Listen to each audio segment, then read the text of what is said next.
Hello everyone, welcome back to Siddhant scholar study point. Myself Nandita Jain. इस video lecture में हम continue करेंगे net JRF के पेपर 1 को। ये इसकी यूनिट 2 है और यूनिट का नाम है रिसर्च एप्टीट्यूड। तो आज हम पढ़ने वाले हैं अनुसंधान का महत्व क्या है, रिसर्च की इंपॉर्टेंस क्या है। तो पिछली वीडियो में हमने पढ़ा था टाइप्स ऑफ द रिसर्च। आज की वीडियो में हम पढ़ेंगे अनुसंधान या शोध का महत्व। तो जैसे कि हमें पता है कि वर्तमान शैक्षणिक व्यवस्था में अनुसंधान का महत्व दिन प्रतिदिन बढ़ता जा रहा है। न केवल शैक्षणिक व्यवस्था में बल्कि प्रत्येक क्षेत्र में अनुसंधान का महत्व बढ़ता जा रहा है। अब क्योंकि पहले शिक्षण संस्थान और पाठ्यक्रम में शोध को अनिवार्यतः शामिल किया गया था, इसी आधार पर शोध के निम्नलिखित महत्वों की पहचान की गई है। ठीक है, तो पहले क्या था कि प्रत्येक शिक्षण संस्थान जो भी होता है, टीचिंग इंस्टीट्यूशंस होते हैं और उनके जो पाठ्यक्रम होते हैं, सिलेबस होते हैं, उसमें शोध को अनिवार्य रूप से शामिल किया गया था कि रिसर्च क्या होती है। तो इसके बारे में हम पढ़ लेते हैं कि इसका क्या महत्व है।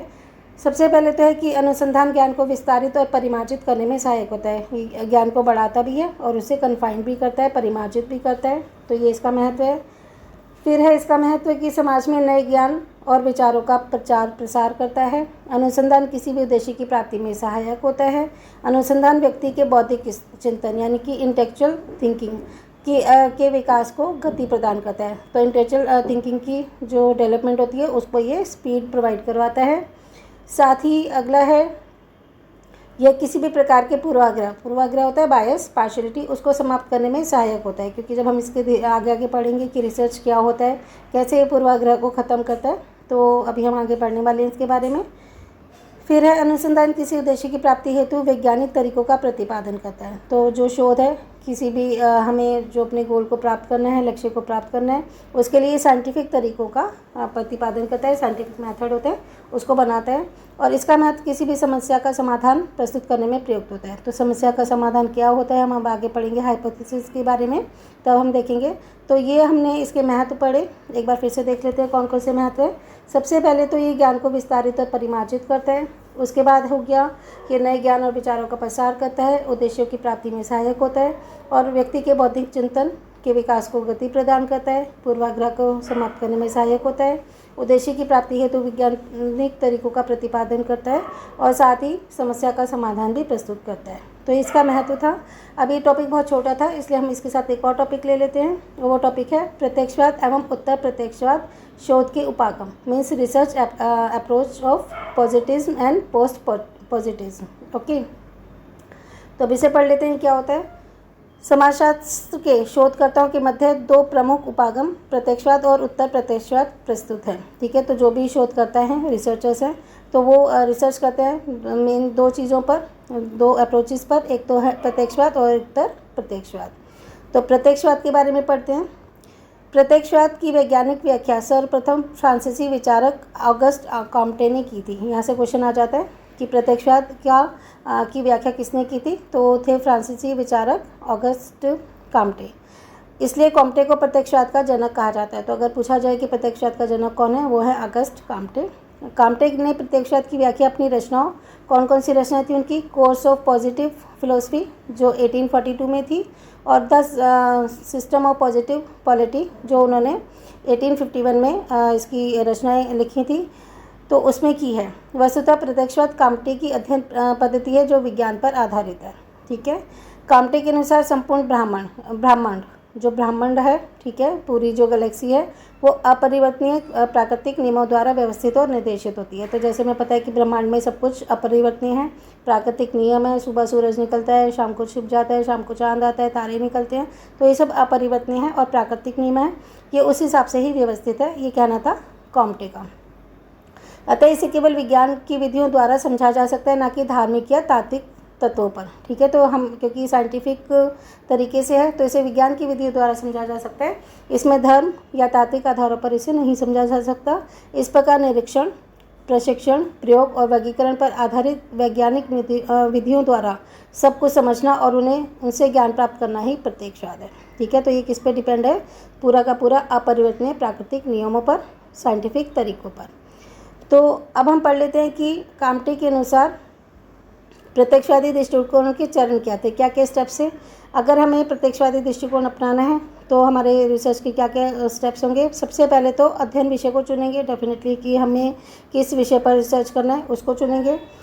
फिर अवलोकन, ऑब्जर्वेशन या फिर निरीक्षण, ठीक है, उसका मतलब निरीक्षण किया जाता है। उसके द्वारा विषय से संबंधित प्रत्यक्ष होने वाले तथ्यों को एकत्रित किया जाता है। तो जो भी हम ऑब्जर्व करते हैं, निरीक्षण करते हैं, तो जो भी प्रत्यक्ष जो तथ्य होते हैं हम उनको कलेक्ट कर लेते हैं। उसके पश्चात इन तथ्यों का विश्लेषण यानी कि एनालाइज किया जाता है और सामान्य विशेषताओं के आधार पर इसका वर्गीकरण किया जाता है। ठीक है, इसको क्लासीफाई किया जाता है जो एक जैसी सामान्य विशेषता है उनके आधार पर, और उसके बाद ही कोई निष्कर्ष निकाला जाता है। ठीक है, तो ये प्रत्यक्षवादी दृष्टिकोण के स्टेप्स थे। अब हम पढ़ लेते हैं कि प्रत्यक्षवाद की प्रमुख विशेषताएं या मान्यताएं क्या हैं। इसमें पहले आएगा प्रत्यक्षवाद।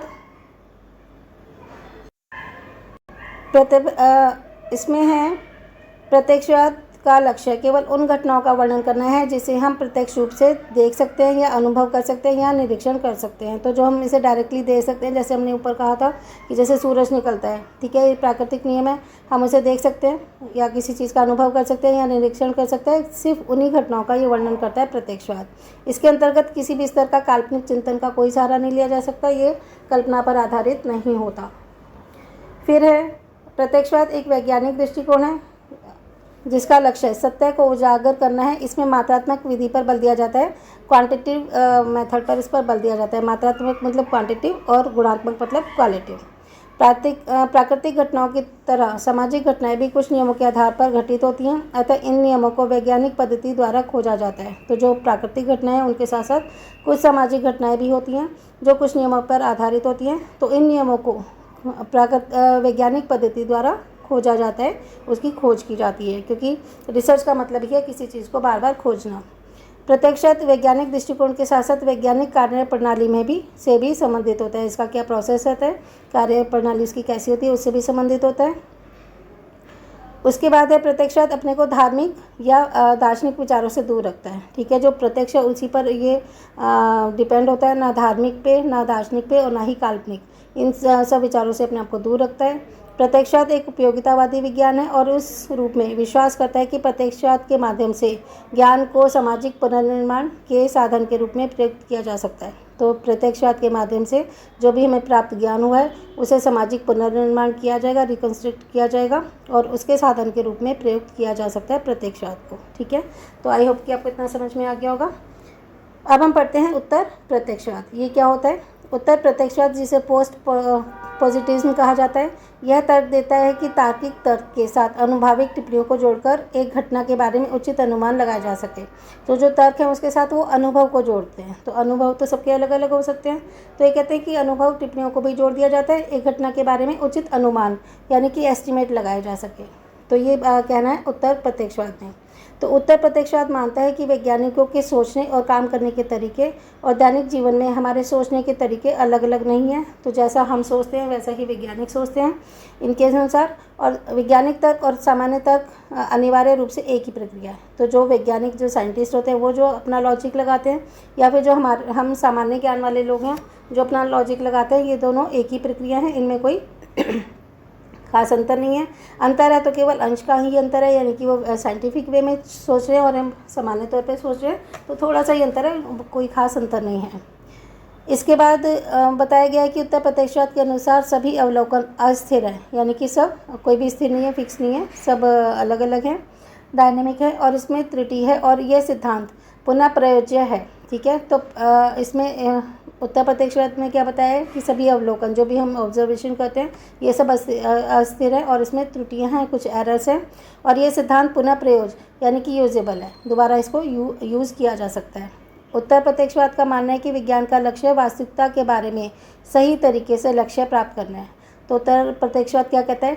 जो विज्ञान का लक्ष्य है, यानी कि जो साइंस का गोल है, वो वास्तविकता के बारे में सही तरीके से लक्ष्य प्राप्त करना है, और हम लक्ष्य को प्राप्त कर सकें या नहीं, तो हमारा उद्देश्य है लक्ष्य को प्राप्त करना, चाहे वो लक्ष्य प्राप्त हो या ना ही हो।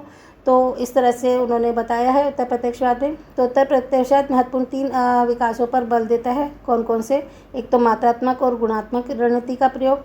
मात्रात्मक मतलब क्वांटिटिव और गुणात्मक मतलब क्वालिटिव। जो स्ट्रैटेजीज बनाई जाती हैं उनका वो यूज़ करता है।